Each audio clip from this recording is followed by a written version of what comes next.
Bienvenidos una vez más, estimados hermanos. Hoy quiero compartir con ustedes cómo leer el Génesis capítulo 1 hasta el capítulo 11. Este será nuestro tema. Los primeros 11 capítulos del Génesis son muy particulares, estimados hermanos. Por eso hace falta tener unos criterios para su lectura. Es como encontrar el ritmo y el tono de una canción para cantarla de manera entonada. De lo contrario, sería como un pasillo cantado como rock, perdería su ritmo y espíritu. Hay diversas formas de leer el Génesis, pero las más conocidas son tres, estimados hermanos. Las dos primeras son lecturas equivocadas y peligrosas, y la tercera es la más acertada. Veamos la primera lectura. La lectura, interpretación al pie de la letra. Esto es literalismo, hermanos, que mata el espíritu. Algunas personas cuando leen los primeros capítulos de Génesis interpretan al pie de la letra lo que dice el texto, como si todo lo escrito fuera histórico. La creación del mundo en 7 días, el hombre hecho de barro, el árbol del conocimiento de la ciencia del bien y del mal, y etc. Y caen así, estimados hermanos, en una trampa porque enseguida nos van a surgir preguntas sin respuestas. Por ejemplo, ¿de dónde nació la humanidad si Adán y Eva tuvieron solo a Caín y Abel? ¿Acaso Caín tuvo relaciones con su propia madre para continuar la humanidad? Incluso, estimados hermanos, encontramos contradicciones en la misma Biblia. Por ejemplo, si ustedes leen Génesis 1, 26, 27, dice que el ser humano es el último ser creado por Dios en el sexto día.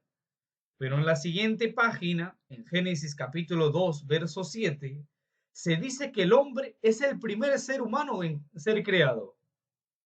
¿Acaso se contradice la Biblia? No, estimados hermanos. Mas uno, al verse enredado con esta falsa lectura, es decir, una interpretación al pie de la letra, lo que está haciendo es abandonando la Biblia como si fuera un libro de cuentos anticuados. Por eso que esta interpretación al pie de la letra no es bueno, incluso es dañino para leer el Génesis.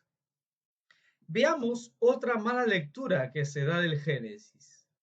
Pensar que este libro es un tratado científico. Esta falsa lectura es querer sacar de allí datos científicos, oponiendo la verdad de la Biblia a lo que la ciencia moderna afirma. Por ejemplo, la Biblia dice que el ser humano surge por creación inmediata en el sexto día. En cambio, la ciencia afirma que el ser humano es fruto de la evolución de millones de años. Y ustedes se preguntan, ¿a quién hay que creer? ¿Quién tiene la razón? ¿La Biblia o la ciencia? Cristianos no preparados por defender su fe a veces toman partido por la Biblia y niegan a la ciencia. Esto es un error, estimados hermanos, porque la Biblia no nos proporciona datos científicos. La Biblia es un libro de fe y a través de la poesía, los símbolos y los relatos, nos quieren informar que todo viene de Dios. Si ustedes, estimados hermanos, quieren saber cuál es el origen científico técnico del mundo, de la vida y del ser humano, tienen que escuchar a los científicos. Pero si quieres saber para qué estamos en el mundo, cuál es la finalidad del hombre en el mundo, estos textos de la Biblia le pueden iluminar y hacer reflexionar. De ahí que quien lea al Génesis como un tratado científico, lo que hace es matar el sentido mismo del relato bíblico.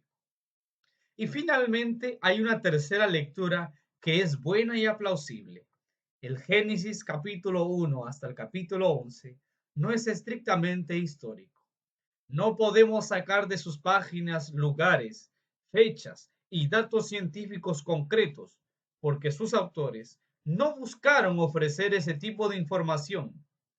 Es como si a un profesor de literatura le pidiéramos, por ejemplo, que dé clase de matemáticas. Si este profesor es responsable, él no puede dar una materia que no conoce. Él puede ser un experto en literatura y sobre eso tiene que hablar. Igual cosa sucede con la Biblia, estimados hermanos. En estos capítulos, la Biblia refleja con símbolos, con imágenes y poesías. Por ejemplo, usa imágenes como los 7 días, usa imágenes como el barro, la costilla, el árbol, la serpiente, pero no podemos quedarnos en la imagen, sino que debemos entrar más allá y descubrir el significado de aquello. Es necesario, estimados hermanos, no quedarse con la cáscara, sino entrar a ver su semilla, su significado. Hasta aquí hemos visto, estimados hermanos, las 3 formas que hay de leer el Génesis, 2 primeras que son erróneas, es decir, la lectura e interpretación al pie de la letra y la lectura como un tratado científico. Y finalmente hemos visto que una lectura verdadera es aquella que se le ve como símbolo, como poesía y como relato, porque los sabios de Israel querían transmitir su mensaje a través de estos símbolos. Que el Señor de los milagros nos ayude y nos acompañe para seguir profundizando sobre esta forma de ver el Génesis para poder descubrir su mensaje y lo que Dios nos ha querido transmitir a lo largo de estos relatos. Muchísimas gracias y nos vemos en un próximo tema.